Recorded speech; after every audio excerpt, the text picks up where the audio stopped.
انگریز کون تھے؟ عیسائی۔ فرانسیسی کون تھے؟ ولندیزی کون تھے؟ ہسپانوی کون تھے؟ اطالوی کون تھے؟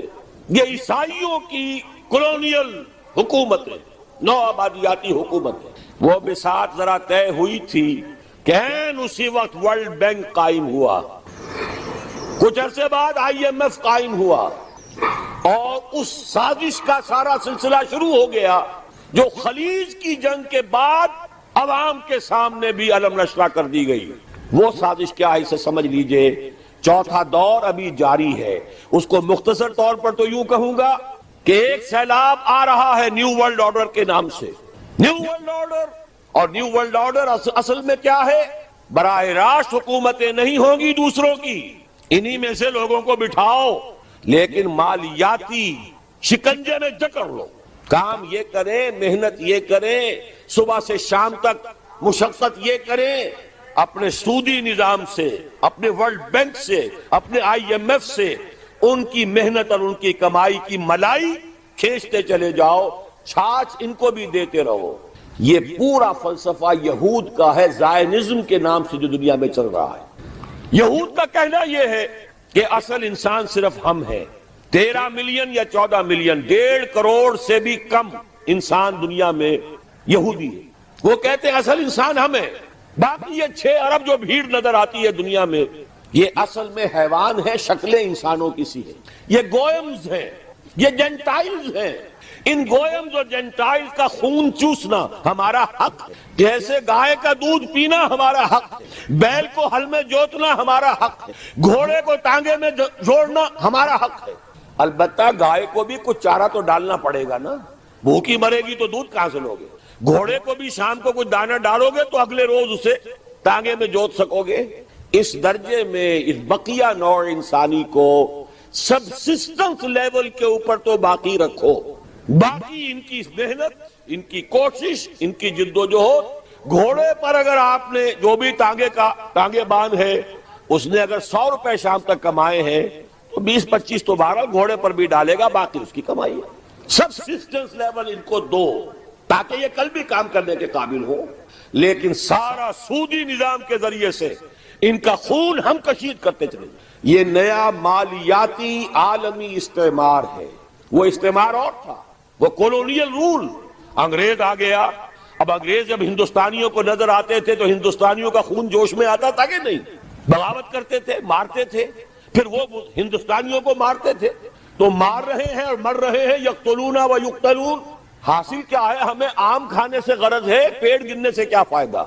اگر ہم ان کی کمائی، ان کی محنت اسے کشید کرتے چلے جائیں، اس کو کھینچ کر لے جائیں، تو خامخواہ ان کے اوپر براہ راست حکومت کرنے سے حاصل کیا ہے؟ یہ ہے چوتھا دور جس کی نئی شکل صرف بدل گئی ہے۔ پورے عالم اسلام میں حکومت میں وہی لوگ بیٹھے ہیں، عدل بدل وہ کرواتے رہتے ہیں۔ ایک زیادہ بدنام ہو گیا یا ہو گئی، چلو اس کو ہٹاؤ، دوسرا لے آؤ۔ کچھ دنوں کے بعد اسے زیادہ بدنام ہو جائے گی یا ہو جائے گا، تیسرے کو لے آئیں گے۔ الیکشن کراتے رہو، یہ اسی میں مگن رہے۔ الیکشن ممبری کرسی صدارت بنائے، خوب آزادی نے پھندے، اٹھا کر پھینک دو باہر گلی میں، نئی تہذیب کے انڈے ہیں گندے، یہ اقبال کہہ کے گیا ہے۔ لیکن لگائے رکھو، انہیں کرکٹ کے میچ میں الجھائے رکھو، دیکھتے رہے صبح سے شام تک بیٹھے ہوئے، انہیں پتہ ہی نہ چلے کون ہمارا خون چوس رہا ہے، کتنی جوکیں لگی ہوئی ہیں میرے جسم کے ساتھ اور وہ میرے خون کو چوس رہی ہیں، انہیں پتہ ہی نہ ہو۔ مست رکھو، اقبال نے تو کہا تھا نا، مست رکھو ذکر و فکر صبح گائی میں اسے۔ اس سے کہیں زیادہ لذت جو ہے اب وہ میچ دیکھنے میں آ رہی ہے۔ لگاؤ ان کو، طرح طرح کے نام سے جو ہے جوئے کے اندر لگاؤ۔ یہ تمام دھندے اس لیے ہیں، یہ اس میں مگن رہے حیوانوں کی طرح۔ اور یہ بھی نوٹ کر لیجئے، یہ بھی ان کے پروٹوکول میں ہے، اخلاقی اعتبار سے انہیں کرپٹ کر دو، انہیں تمیز ہی نہ رہے بیٹی میں اور بیوی میں، انہیں تمیز نہ رہے مرد اور عورت میں، حیوان، بالکل حیوان بنا۔ انسانیت کہیں رہ گئی تو کسی وقت بغاوت کا اندیشہ ہے۔ عورت کو باہر نکالو گھر سے، اسے شمع محفل بناؤ، اسے ہتھیاروں، اسے اشتہاروں کا موضوع بناؤ۔ موٹر سائیکل کا اشتہار ہے تو عورت، چائے کا اشتہار ہے تو عورت۔ یہ سارے کھیل یوں ہی نہیں ہو رہے، protocols of the elders of the Zion 1897 کے ان کا ذرا مشاہدہ کی تو معلوم ہو جائے گا جو کچھ ہو رہا ہے وہ یہود کی وہ سازش۔ حضور صلی اللہ علیہ وسلم کی اس مقصد بعثت کی تکمیل کا سیلاب جب چلا تھا، تھمتا نہ تھا کسی سے سیل رواں ہمارا، کس نے روکا؟ نہ ایرانیوں کی تلواریں روک سکیں، نہ رومی لیجنز، رومی فوجی دنیا جو ہے تھراتی تھی ان کے نام سے، نہیں روک سکے اس سیلاب کو۔ حضرت خالد نے کہا تھا رومیوں سے، تم اپنی تعداد پر نہ جانا، اپنے اسلحہ پر نہ جانا، جان لو تمہارا مقابلہ آج اس قوم سے ہے جسے موت اتنی ہی عزیز ہے جتنی تمہیں زندگی عزیز ہے، منحصر مرنے پہ ہو جس کی امید، نا امیدی اس کی دیکھا چاہیے جو موت کا خواہش مند ہے۔ شہادت ہے مطلوب و مقصود مومن، نہ مال غنیمت نہ کسوت کشائی، اسے کون شکست دے گا؟ تو اچھی طرح سمجھ لیجئے یہ سارا پیکج ہے، یہ پیکج کا لفظ آج کل بہت استعمال ہو رہا ہے، پیکج، یہ پورا پیکج ہے، انسان کو حیوان بناؤ، جنسی اعتبار سے حیوان، اور اس کو حیوان کی سطح پر لا کر کام کرو، صرف روزی کھاؤ جو تمہارے لیے ضروری ہے، باقی تمہاری محنت کا سب حاصل ملائی اوپر کی ہم لے جائیں گے۔ یہ ہے اس وقت اس چوتھے دور کا نصف ثانی۔ شکل بدل گئی ہے، صورت تبدیل ہو گئی ہے، ابھی ہم غلام ہیں۔ فرق صرف یہ ہے کہ پہلے انگریز فوجی بھی نظر آتے تھے، اب نظر نہیں آتے۔ اب ہمارا ہی قوم کا کوئی فرد ان کا کارندہ بن کر، قرقمین بن کر بیٹھا ہے آ کر۔ معین صاحب کیا کرنے آئے تھے؟ قرقی کرنے آئے تھے۔ اب شاہد برکی صاحب کیا کرنے آئے؟ قرقی کرنے آئے۔ بے نظیر تو اس لیے بدنام ہو گئی، فلاں شے مہنگی، فلاں شے مہنگی، فلاں شے مہنگی، وہ گئی تو اس کے بعد جو مہنگائی کا طوفان آ رہا ہے وہ کون لا رہا ہے؟ اور ابھی نہ معلوم کتنی حکومتوں کے جھٹکے ہوں گے، کتنی حکومتیں قربان ہوگی۔ یہ دور ہے چوتھا دور، حالات دن بدن اور خراب ہو رہے ہیں، اس کو نوٹ کر لیجئے۔ اس وقت جو اب استعمار آ رہا ہے وہ یہودی استعمار ہے، خود عیسائی ان کے اعلی کار ہیں۔ پوری دنیا میں ایک سول سپریم پاور امریکہ، اور امریکہ کی جان حقیقت میں یہودیوں کے ہاتھ میں، فرنگ کی رگیں جہاں پنجہ یہود میں۔ بظاہر آپ یہ کہہ سکتے ہیں U N O, new world order کی امین، کسٹوڈین کون؟ U N O. U N O کون؟ امریکہ کی لونڈی۔ اور امریکہ کی جان کس کے ہاتھ میں؟ یہودیوں کے ہاتھ۔ یہ عالمی استعمار، اس کا طوفان چلا رہا ہے۔ آخری ٹکراؤ ہونا ہے امت محمد اور یہود کے مابین۔ شیطانی قوت کا سب سے بڑا نمائندہ یہودی، وہ جو اقبال نے اشعار کہے تھے، دنیا کو ہے پھر مار کا روح و بدن پیش، تہذیب نے پھر اپنے درندوں کو ابھارا، اللہ کو پامر دیے مومن پہ بھروسہ، ابلیس کو یورپ کی مشینوں کا سہارا۔ لیوسیفر، اس کا اعلی کار آرڈر آف الومیناٹی، اس کے اعلی کار میسنز، فری میسنز، فلاں اور فلاں اور فلاں، زائنزم کے نام سے تحریک۔ 2000 برس کے بعد یہودیوں کی حکومت قائم ہو گئی 1948 میں۔ میں نے 2000 برس کہے تھے پہلے بھی۔ سن 70 عیسوی میں یہ بے دخل کیے گئے تھے فلسطین سے اور یروشلم سے۔ ان کا ہیکل سلیمانی، اور وہ بھی نمبر 2 تھا، سیکنڈ ٹیمپل۔ پہلا ٹیمپل پہلے نبوکدنضر کے ہاتھوں یا بخت نصر کے ہاتھوں برباد ہوا تھا، وہ تو حضرت مسیح سے بھی 600 برس قبل۔ پھر انہوں نے بعد میں بنایا اپنا ٹیمپل، سیکنڈ ٹیمپل کہلاتا ہے۔ سن 70 عیسوی میں رومنز نے اسے بھی گرا دیا، وہ آج تک گرا پڑا ہے، اس کی صرف ایک دیوار سلامت ہے، کوئی چھوٹی سی کہیں، جس کو ویلنگ وال کہتے ہیں۔ وہاں جاتے ہیں، زیارت کرتے ہیں اور سر پھوڑتے ہیں اپنا اور ماتم کرتے ہیں، روتے ہیں۔ سن 70 میں انہیں جو دیش نکالا ملا تھا فلسطین سے، تو یوں سمجھئے کہ تقریباً 550 برس کے بعد حضرت عمر رضی اللہ تعالیٰ عنہ کے ہاتھوں جب یروشلم فتح ہوا ہے، اس کے بعد سے انہیں یروشلم میں داخلے کی اجازت ملی۔ حضرت عمر نے رحم فرمایا کہ تم بھی آ سکتے ہو یہاں، لیکن جو کرسچنز نے، عیسائیوں نے جب قبضہ دیا تھا، کیونکہ فتح نہیں کیا تھا مسلمانوں نے یروشلم کو، فتح نہیں ہو سکا تھا، وہ تو انہوں نے ایک معاہدے کے تحت ہینڈ اوور کیا ہے، سرنڈر کیا ہے، اور اس معاہدے میں عیسائیوں نے یہ بات طے کرا دی تھی کہ یہاں یہودیوں کو آباد ہونے کی اجازت نہیں دی جائے گی، آئیں زیارت کریں چلے جائیں، مکان نہیں خرید سکتے، زمین نہیں خرید سکتے، سیٹل نہیں ہو سکتے۔ لیکن 1900 بلکہ نوٹ کر لیجئے 1897 میں، اب یہ 1997 آ رہا ہے اگلے سال کیا، اب تو بہت قریب آ گیا، سال تو بہت بڑی بات ہوتی ہے، 1 مہینے بعد، 1.25 مہینے بعد شروع ہو رہا ہے۔ پورے 100 برس قبل یہودی بینکرز تھے، کچھ بڑے بڑے بینکرز، سوئٹزرلینڈ میں جمع ہوئے، نقشہ بنایا، اسکیم بنائی، سازش کی صلاحیت اللہ نے بے پناہ دی ہے. دولت بے شمار جمع کر چکے تھے سودی نظام سے. 20 برس کے اندر اندر برطانیہ کے ذریعے سے اعلان کرا لیا بالفور ڈیکلریشن. سن 70 اور 1917 کتنا فرق ہوا اس میں؟ 1800 برس سے زائد عرصہ.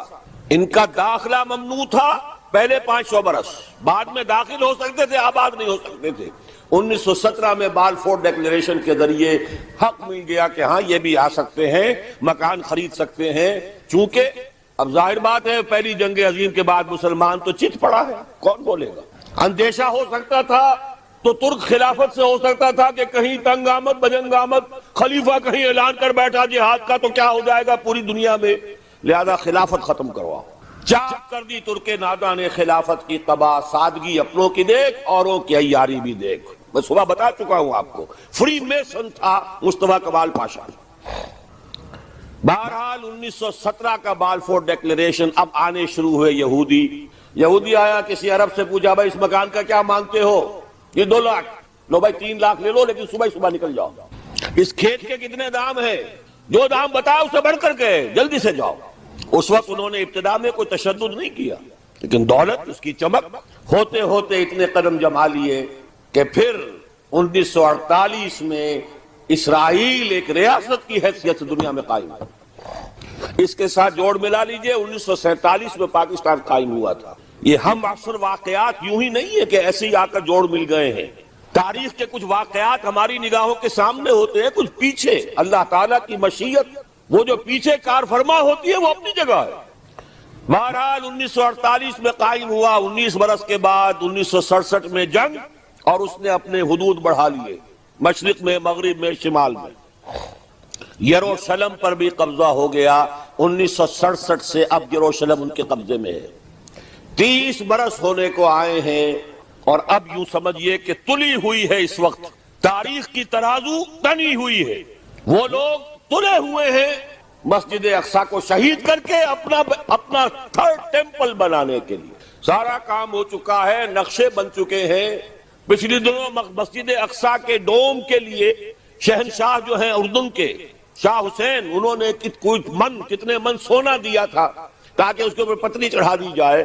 تو یہودیوں نے کہا تھا یہ سارا سونا ہمارے ہیکل کی تعمیر کے کام آئے گا. کھل کر کہا. اب یہ کہ مسجد اقصی کے ساتھ جانے والی ٹنل کھول دی گئی ہے.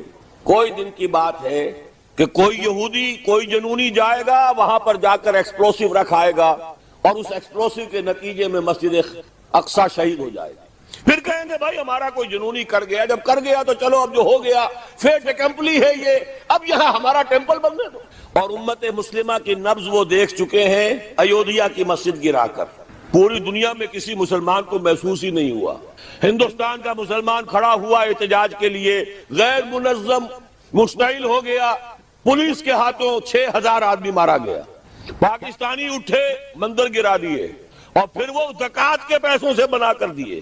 باقی پورے عالم عرب میں کسی کو محسوس بھی نہیں ہوا کہ کوئی واقعہ ہوا ہے. دیورس RSS کا جو گرو تھا، ابھی مرا نہیں ہے لیکن اپنی صحت کی خرابی کی وجہ سے اس نے ایک چوتھے گرو کو حوالے کر دیا ہے. RSS راشٹریہ سیوک سنگھ، اس نے یہ سرکولر ایشو کر دیا تھا پورے ہندوستان کی ہندو جماعتوں، انجمنوں، سوسائٹیوں کو. اب ہمیں طے کر لینا چاہیے اور کھل کر کہنا چاہیے کہ ہندوستان کی سرزمین کو مسلمان کے وجود سے ہم پاک کریں گے. اور میں تمہیں پورا اطمینان دلاتا ہوں کہ کہیں کوئی ری ایکشن نہیں ہوگا. کوئی تھوڑا سا پاکستان میں، کوئی بنگلہ دیش میں، ان کی ہمیں پرواہ نہیں ہے. انہیں پورا یقین ہے عالم عرب اور بقیہ پورا عالم اسلام بولے گا نہیں. وَلَوْ نَشَاءُ لَمَسَخْنَاهُمْ عَلَىٰ مَكَانَتِهِمْ، اور اگر ہم چاہیں تو ہم ان کی صورتیں مشق کر دیں، ان کے اپنے مقام پر جہاں ہیں there and then ان کی صورتیں مشق ہو جائیں. فَمَا اسْتَطَاعُوا مُضِيًّا، تو نہ تو وہ آگے چل سکیں، وَلَا يَرْجِعُونَ، نہ پیچھے آ سکیں. وَمَن نُعَمِّرْهُ نُنَكِّسُ فِي الْخَلْقِ، اور جس کو ہم زیادہ عمر بنا دیتے ہیں، زیادہ معمر کر دیتے ہیں، تو اس کی ہم جو قوا ہیں ان کو کمزور کر دیتے ہیں. اس کی خلقت جو ہے اس میں ضعف پیدا کر دیتے ہیں، کمی پیدا کر دیتے ہیں. بڑھاپا آتا ہے تو ظاہر بات ہے کہ قوا ضعیف ہو جائیں گے. ہو گئے مزمحل قواعد غالب، اب عناصر میں اعتدال کہاں. وَمَن نُعَمِّرْهُ نُنَكِّسُ فِي الْخَلْقِ فَلَا يَعْقِلُونَ، تو کیا یہ عقل سے کام نہیں لیتے. وَمَا عَلَّمْنَاهُ الشِّعْرَ وَمَا يَنبَغِي لَهُ، اور دیکھو ہم نے اپنے اس رسول محمد کو صلی اللہ علیہ وسلم شعر نہیں سکھایا، اور وہ ان کے شایان شان بھی نہیں۔ وہ جو سورہ شعراء کے آخر میں آیا تھا وَالشُّعَرَاءُ يَتَّبِعُهُمُ الْغَاوُونَ أَلَمْ تَرَ أَنَّهُمْ فِي كُلِّ وَادٍ يَهِيمُونَ إِنَّهُمْ يَقُولُونَ مَا لَا يَفْعَلُونَ، تو اگرچہ اس میں استثناء بھی ہے لیکن عام قاعدہ کلیہ یہی ہے، تو اس اعتبار سے اللہ تعالیٰ نے حضور کو شعر نہیں سکھایا، آپ شعر نہیں کہہ سکتے تھے، بلکہ آپ کے اندر وہ جو ایک شعر کا ایک احساس ہوتا ہے، معنوی طور پر تو شعر کو سمجھنے کا، اس کے مفہوم کو پسند کرنے کا آپ کے اندر ملکہ موجود تھا، لیکن جو فنی ہے اس کے اندر جو وزن وغیرہ کا معاملہ ہے اس سے آپ بالکل نہ واقف تھے، بلکہ اس میں اکثر غلط کرتے تھے۔ آپ شعر پڑھتے تھے تو کہیں نہ کہیں سکتہ ہو جاتا تھا، جیسے آپ دیکھتے ہوں گے بہت سے لوگ ہیں شعر یاد انہیں بہت ہوتے ہیں لیکن وہ شعر کی مناسبت نہیں ہوتی تو پڑھتے غلط ہیں۔ اسی طرح ایک واقعہ ہوا کہ حضور نے ایک شعر پڑھا اور اس میں غلطی ہو گئی، وہ سکتہ ہو گیا، وہ شعر جو ہے بے وزن ہو گیا، تو حضرت ابو بکر مسکرائے، انہوں نے کہا انی اشہد انک رسول اللہ، میں گواہی دیتا ہوں آپ اللہ کے رسول ہیں، یعنی اللہ نے فرمایا ہے کہ آپ کو شعر نہیں سکھایا اللہ نے، تو گویا کہ اس کا مجھے ثبوت مل گیا کہ آپ واقعتاً شعر کے اس اعتبار سے فنی جہاں تک تعلق ہے اس کا ذوق جو ہے وہ اللہ نے آپ میں پیدا ہی نہیں کیا۔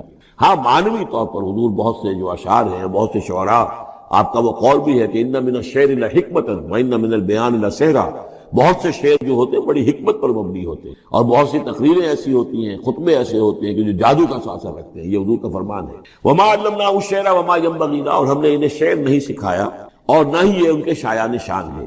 ان هو الا ذکر و قرآن مبین، یہ تو بس ذکر ہے، یاد دہانی ہے، اور قرآن ہے، صاف ستھرا قرآن، روشن قرآن، اور یہ اللہ کی طرف سے نازل ہوا ہے۔ لینذر من کان حیا، تاکہ وہ خبردار کر دیں اسے جو زندہ ہو۔ اب یہاں خاص طور پر وہ جو بات میں نے بار بار کہی ہے بہت ہی کھل کر آ گئی، جو زندہ ہو۔ ابو جہل مردہ ہے، ابو لہب مردہ ہے، حین مراد جس کی روح ابھی مری نہ ہو، جس کی فطرت بس نہ ہوئی ہو۔ اب وہ فطرت کا لفظ ہم استعمال کرتے ہیں لیکن یہ کہ قرآن کی اصطلاح میں فطرت کس سے کہیں گے؟ وہی جو روح انسان کے اندر پھونکی گئی ہے، یا تو خلقت ہے اور یا فطرت ہے۔ خلقت ہے جس کا تعلق جو ہے ہماری سرشت جس کو فارسی میں کہتے ہیں خلقت، وہ تو وہ ہے کہ جو عالم خلق سے متعلق ہے، اور جو زمین سے آئی ہے، مٹی سے بنی ہے، گارے سے بنی ہے، اس کے اندر جو بھی تقاضے ہیں، اس میں جو ضعف ہے، کمی ہے، اس میں کمزوری بھی ہے، اس میں جلد بازی بھی ہے، یہ ساری چیزیں اس سرشت میں خلقت میں موجود ہیں۔ فطرت وہ ہے وہ روح جو اللہ کی طرف سے آئی ہے، فطرت اللہ الذی فطر الناس علیہا، وہ فطرت جو ہے اس کے اندر کوئی کمزوری نہیں ہے، کوئی وہ نہیں ہے، وہ اعلیٰ شے ہے، وہ عالم بالا سے آئی ہے۔ تو یہاں یہ فرمایا گیا لینذر من کان حیا، جس کا دل زندہ ہے، جس کی روح بیدار ہے، تاکہ خبردار کر دے اس کو جو زندہ ہو۔ وَيَحِقَّ الْقَوْلُ عَلَى الْكَافِرِينَ، اور کافروں کے اوپر پھر جو ہے قول واقع ہو جائے، یعنی وہ مستحق ہو جائے عذاب کے۔ أَوَلَمْ يَرَوْا أَنَّا خَلَقْنَا لَهُم مِّمَّا عَمِلَتْ أَيْدِينَا أَنْعَامًا فَهُمْ لَهَا مَالِكُونَ، کیا انہوں نے غور نہیں کیا کہ ہم نے ان کے لیے چوپائے بنا دیے اپنے ہاتھوں سے، ہم نے بنائے ہیں، مما عملت ایدینا، اپنے ہاتھوں کی بنائی ہوئی چیزوں سے ہم نے ان کے لیے جانور پیدا کر دیے، فہم لہا مالکون، جن کے اب یہ مالک بنے پھرتے ہیں۔ یہ بھینسیں ہیں، میں اس کا مالک ہوں، یہ گائے ہیں، یہ میں مالک ہوں، یہ ریوڑ ہے بکریوں کا، ان کا میں مالک ہوں، یہ گھوڑا ہے، میں اس کا مالک ہوں۔ بنائے کس نے؟ اللہ تعالیٰ نے۔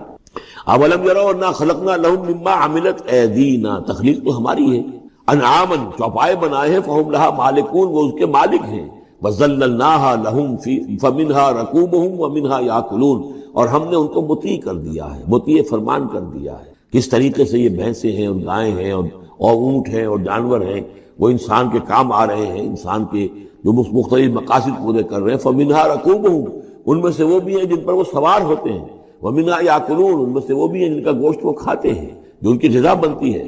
وَلَهُمْ فِيهَا مَنَافِعُ وَمَشَارِبُ، اور ان کے لیے اس میں اور بھی بہت سی منفعتیں ہیں۔ کھالوں کا کیا کچھ بناتے ہیں، بالوں کا کیا کچھ بناتے ہیں، بالوں سے کمبل بناتے ہیں، کھالوں سے خیمے بنا لیتے ہیں، کھالوں سے جوتے بنا لیتے ہیں، چمڑوں سے کیا کچھ بن رہا ہے، اور بہت سی چیزیں جو آج کل تو آپ کو معلوم ہے کہ ان جانوروں کی کوئی ایک شے بھی، اب تو خون بھی ضائع نہیں جاتا، اس کو بھی محفوظ کر لیا جاتا ہے۔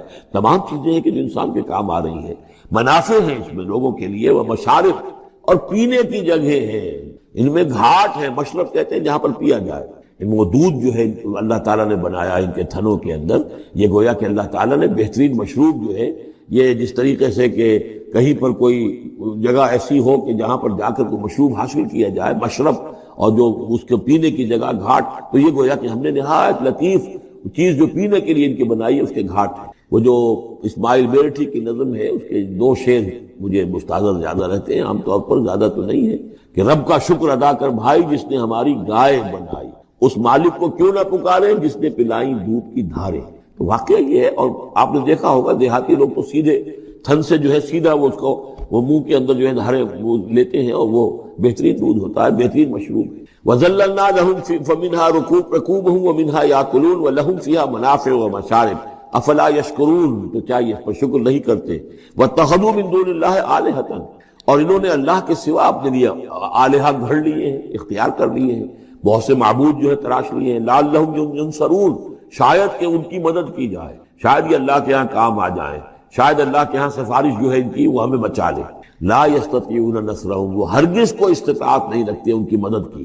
وَهُمْ لَهُمْ جُنْدٌ مُحْضَرُونَ، بلکہ یہ تو ان کے قیدی بن کر پیش کر دیے جائیں گے، جن کو یہ پوچھتے تھے وہی پکڑ پکڑ کر آئیں گے کہ اللہ یہ ہے وہ بدماش کہ جو ہمارے ساتھ یہ زیادتی کرتے تھے، ہمیں تیرے ساتھ شریک کیا ہوا تھا انہوں نے، وہ خود پکڑوائیں گے اپنے پوجنے والوں کو، بندگی کرنے والوں کو۔ وَهُمْ لَهُمْ جُنْدٌ مُحْضَرُونَ فَلَا يَحْزُنْكَ قَوْلُهُمْ، تو اے نبی آپ ان کی بات سے دل گرفتار نہ ہوں، رنجیدہ نہ ہوں۔ اِنَّا نَعْلَمُ مَا يُسِرُّونَ وَمَا يُعْلِنُونَ، ہم خوب جانتے ہیں جو کچھ کہ یہ چھپا رہے ہیں اور جو کچھ یہ ظاہر کر رہے ہیں۔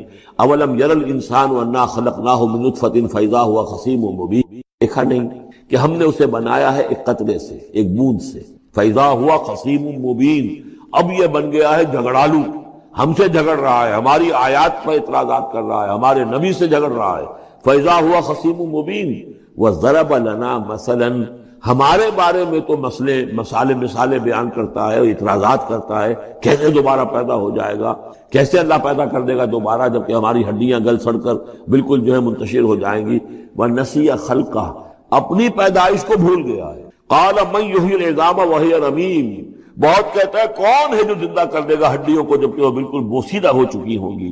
قُلْ يُحْيِيهَا الَّذِي أَنشَأَهَا أَوَّلَ مَرَّةٍ، ان سے کہہ دیجئے اے نبی اسے زندہ کرے گی وہی ہستی جس نے کہ اس کو پہلی مرتبہ اٹھایا۔ وہی دلیل جو 12 میں نے عرض کیا ہے کہ پہلی مرتبہ بنانا اور پیدا کرنا، پہلی مرتبہ کسی کام کرنا جو ہے مشکل ہے، یا دوسری مرتبہ۔ قُلْ يُحْيِيهَا الَّذِي أَنشَأَهَا أَوَّلَ مَرَّةٍ، کہہ دیجئے ان سے کہ اسے زندہ کرے گا وہ کہ جس نے ان کو پہلی مرتبہ پیدا کیا تھا۔ وَهُوَ بِكُلِّ شَيْءٍ عَلِيمٌ، اور وہ ہر چیز کا مکمل علم رکھتا ہے، کون کہاں ہے، کون کہاں دفن ہے، کس کے اجزاء کہاں کہاں منتشر ہو گئے ہیں، اس کے علم قدیم کے اندر اور علم کامل کے اندر تمام چیزیں محفوظ ہیں۔ الذی جعل لکم من الشجر الاخضر نارا، جس نے تمہارے لیے ہرے درختوں سے آگ پیدا کر۔ اس کے 2 معنی ہیں، ایک تو یہ ہرے بھرے درخت ہوتے ہیں، انہی کی لکڑیاں ہیں، سکھا کر اس میں سے آپ آگ جلاتے ہیں تو آگ نکلتی ہے، اور ایک یہ بھی ہے کہ بعض درخت بھی ایسے ہیں، بانس کا درخت ہے، اس کے اندر بھی رگڑنے سے آگ پیدا ہوتی ہے۔ اسی طریقے سے کچھ اور بھی صحراؤں کے اندر خاص طور پر اللہ تعالیٰ نے کچھ اس طرح کی چیزیں پیدا کی ہیں کہ وہاں پر بوقت ضرورت لوگ جو ہیں ان سے آگ کو پیدا کر لیں۔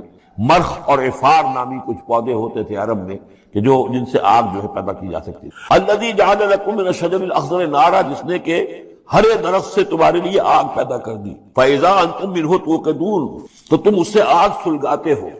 اولیس الذی خلق السماوات والارض بقادر علی ان یخلق مثلہم، تو کیا بھلا وہ ہستی جس نے آسمان اور زمین بنائے وہ اس پر قادر نہیں ہوگی کہ ان جیسی مخلوق دوبارہ پیدا کر دے۔ علی ان یخلق مثلہم، یہ ذرا نوٹ کیجئے یہاں پر، ہمیں جب دوبارہ پیدا کیا جائے گا تو بین ہی یہ جسم نہیں ہوں گے، اس جیسا جسم دیا جائے گا، مثل، یہ کئی مرتبہ قرآن میں آئے گا، اور اس کی بات جو توجیہ جو سمجھ میں آ جائے گی آپ کے آسانی سے کہ میرا یہ جسم جو ہے یہ بھی مسلسل بدل رہا ہے، میری کھال کے اوپر سے سیلز اتر رہے ہیں، نئے بن رہے ہیں، میرے خون کے جو خلیات ہیں ریڈ اور وائٹ بلڈ کارپسل وہ بڑھتے جا رہے ہیں اور بن رہے ہیں۔ تو گویا کہ جو کچھ میں آج ہوں 10 برس پہلے وہ جسم میرا نہیں تھا، وہ جسم جو ہے وہ ختم ہو چکا ہے، اس کی جگہ نیا جسم بن چکا ہے، اور اس جسم کے اندر جو تغیرات آ رہے ہیں، جوانی میں اس کی کچھ کیفیت اور تھی، بڑھاپے میں اور ہے، تو بعین ہی یہ جسم نہیں ہوگا بلکہ اس جیسا جسم دیا جائے گا کہ جیسے جسم سے ہم نے نیکیاں یا بدیاں کمائی ہیں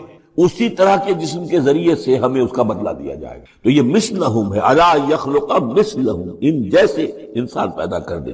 اور اس میں یہ شکل بھی ہے جیسا کہ حضور کا ایک مرتبہ لطیفہ ہی سمجھ لیجئے کہ حضور کے پاس ایک بہت بوڑھی خاتون کوئی آئی اور انہوں نے کہا کہ حضور دعا کیجئے اللہ تعالیٰ مجھے جنت میں داخل کرے۔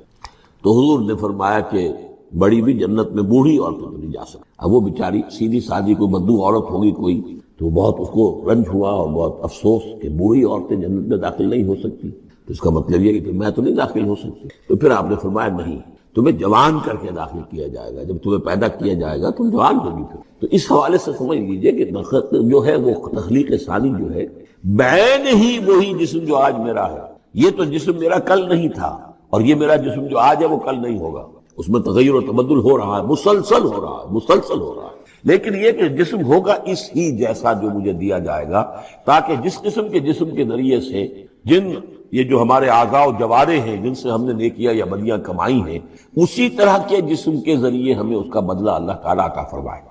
اب الیس الذی خلق السماوات والارض بقادر ان یخلق مثلہم، کیا بھلا وہ ہستی کہ جس نے آسمان بنائے اور زمین بنائی وہ اس پر قادر نہ ہوگی کہ ان جیسی اور ان جیسوں کو پیدا کر دے؟